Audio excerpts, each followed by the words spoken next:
This is really exciting, you guys.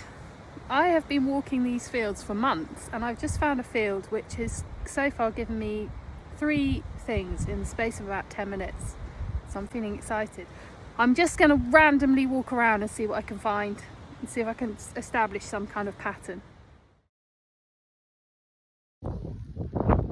Chuffed with that.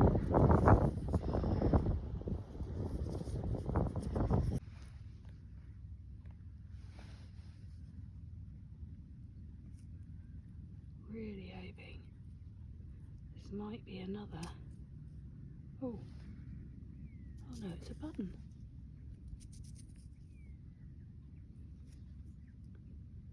God, look at that, it's almost brand new.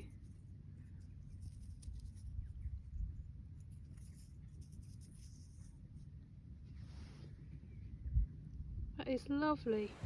Something quite interesting I've just noticed is that I'm in a very windy place and there's a huge storm raging down by the sea. The whole sea is white like a washing machine today, and you can see from the tree behind me the prevailing wind here is blowing in off the sea and all the trees grow like this. I think there's a word for it actually. I think in German it's called Krummholz and it means crooked by the wind.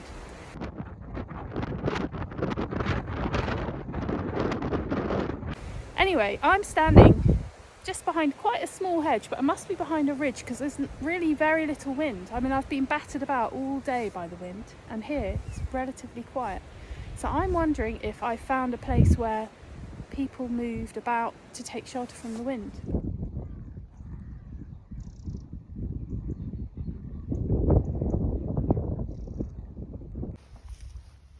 I've been thinking a lot during my million steps that I've done since I took up this hobby, probably more. I've been thinking a lot about the perfect swing, and I know I've got a long way to go. I've noticed on my own videos that I tend to lift my detector a little bit to the right of my swing. So I'm working on that, but one of the things that I've been thinking about is the perfect kind of speed and the perfect stride. Got myself tied in a complete knot trying to work out the maths of it, but actually it's very simple, I think. Unless you disagree, let me know. Basically the coil I've got is about 12 inches, I think maybe 11, and my foot is roughly the same as my coil. So if I want to cover off the ground precisely, I reckon I need to do one foot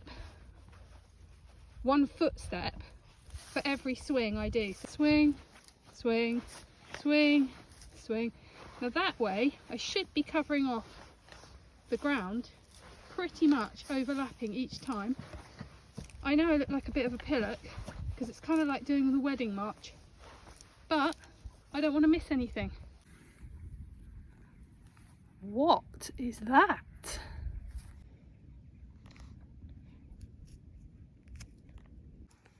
I haven't brought any cocktail sticks, so I'm going to use some of this blackthorn. This side kind of comes down in a point, but it doesn't look broken.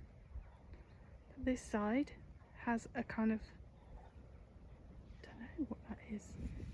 This is a massive lead, what I think must be a weight, but it's really wonky in shape and kind of looks like a yo-yo, but a wonky yo-yo. Honestly, I can't believe how much I'm finding in this field. 6 months it's taken me to find good stuff here. Don't even know what it is, but I love it. Is it a buckle? Wow! Absolutely chuffed to bits with that.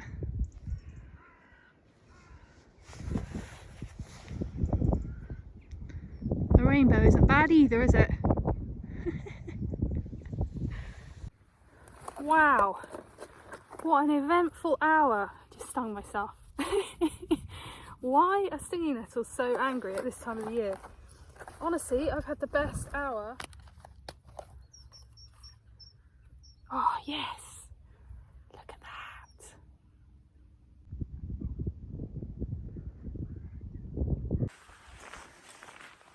Well, it's day 3. got this really interesting permission and I'm out, it's almost dark. I thought I'll take the long way home and just detect all the way. I found some buttons today. Hang on, I just got to climb the fence.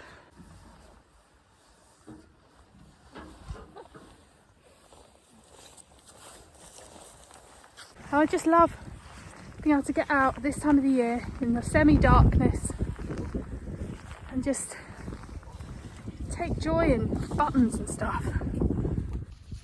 In case you've ever wondered what the light on a pinpointer is for, it's 4:30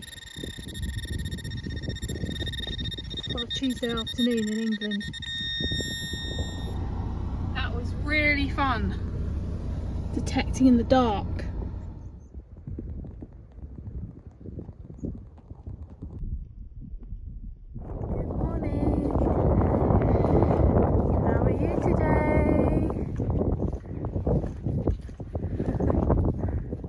What a lovely day. It's the 1st of December today. When I came out this morning, all the puddles were frozen and my hands were so cold. But now I'm feeling really warm. I'm tucked in out of the wind, and there's been a pheasant shoot happening down in the valley, and I can hear it carrying all the sounds of the shots carrying across the water because I'm by the estuary here. It's just lovely. But what's been really interesting, spending quite a few days here over the past sort of 2 weeks. I've done probably 4 days here, or sort of part days. And it's been all the weathers. I mean, there's been some really quite cold and windy days. It's very exposed here by the coast. So I'm right by the sea. I can see the sea from here. This is a place where people were travelling to and travelling from. So the collection of objects that I've got really tell that story. They're objects that people would have carried, everyday people, coins and buttons and cooking pots and all the things that you would have needed if you were travelling along the coast of Britain in times gone by. I mean, I've got objects from probably 1,000 years old, I would imagine. And then going through all the centuries. What would be really helpful would be to have a time-lapse video of all the people that have been here, because how fascinating that would be to see over the centuries. But in a way, my objects tell that story. So I thought I would do a finds table from here, from the field. So I've got all my objects here, and let's have a little look at them. Centuries and centuries of history, all little fragments and pieces of object. Some of them are complete. Some of them aren't so much. But what's quite interesting is if you go back really far, so I think probably one of the oldest things is going to be this medieval ring thing.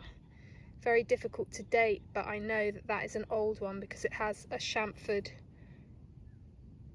design, which means it's been filed effectively into that shape. It's a really nice one. I found a few of these and I think this is my favourite one. I like finding these objects because they are everyday objects that would have helped people do everyday jobs. Things like connecting a water vessel over a fire and letting it spin freely, or used as a horse harness ring. That's probably one of the oldest things I think I've got, although I'm going to go next to the pot leg. This, the more I look at it, I think probably was cast in sand. It's got a kind of pitted appearance to it, which suggests to me that possibly it has been cast in sand. It's a really nice one, quite chunky, and would have been one of 3 on a kind of cauldron style pot.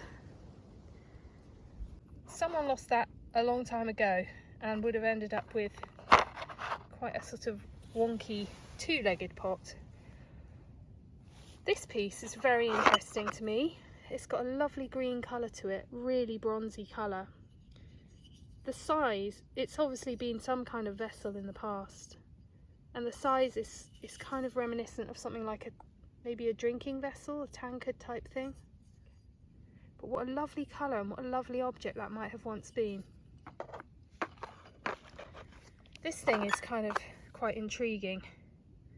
To me it looks like a bird pendant, but I've been asked to take it to see the Fines Liaison Officer locally, and I will do that next time she's available. This is cool, and I have managed to find out a bit more about this. At first I thought, is it a crotal bell? But it isn't, because it's got this kind of very neatly finished area on this side, and then almost like a kind of strap on this side. I thought at first that the inside was burnt because it looks dark, but actually I think what that is a pin.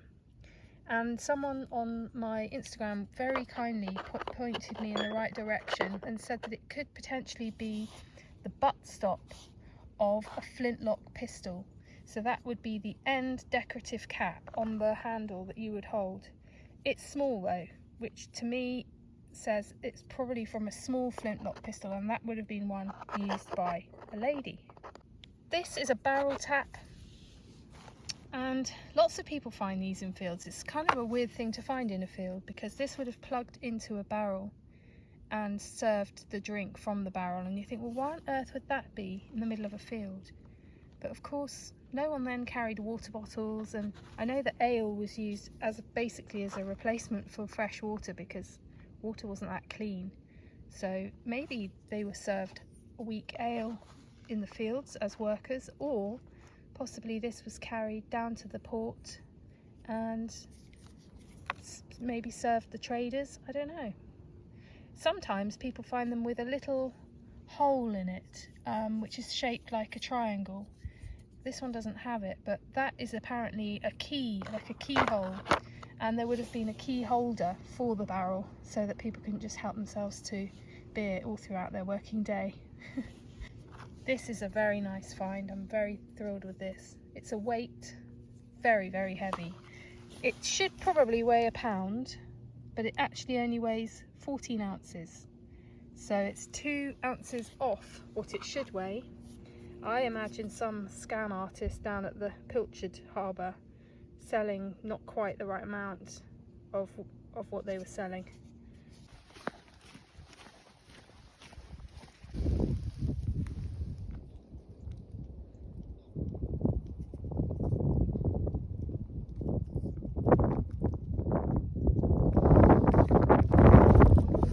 I've decided that a sprayer is just a waste of water, so I'm using a silicone cake case these days,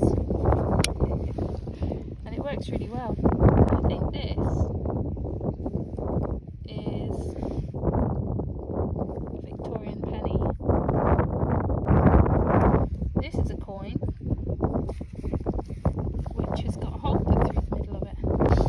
People used to string their coins because they didn't actually have pockets. That's quite an interesting find.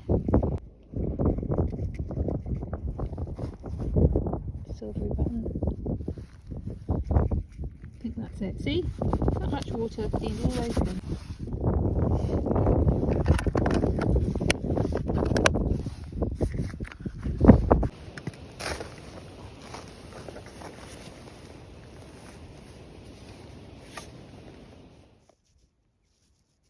I actually thought this was a Roman coin because it's so thick. It's like 3 or 4 mil thick. I don't know what it is.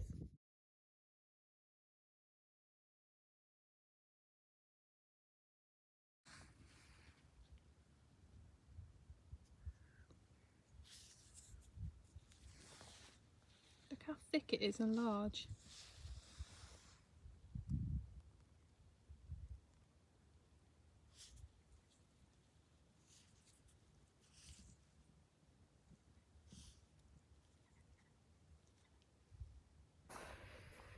I've only got a couple of % of battery left, but I just wanted to record my thoughts because I think I've just found my first Roman coin.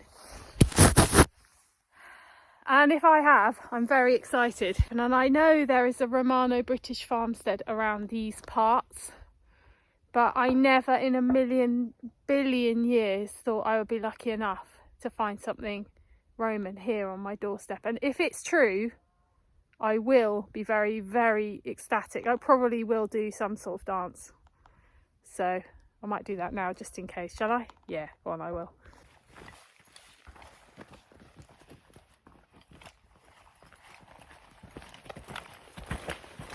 Roman coin! Of course I ran out of battery. Of course I did. On the most exciting day I've had here since I started. Right, let's give it a little wash. So many cool things just came up then, including this lovely little ingot of bronze. I think it's bronze. It's very beautiful colour. And I can't imagine why there would be such a neat little rectangle if it wasn't something. So I think that's something. And then my coin, which I'm told looks like a Roman coin. It's very, very green. This is so exciting for me. I've been waiting a long time for this coin. Thanks so much for watching, everyone. I look forward to coming back to this field again and seeing what I can find. And maybe we'll go back even further than 2,000 years.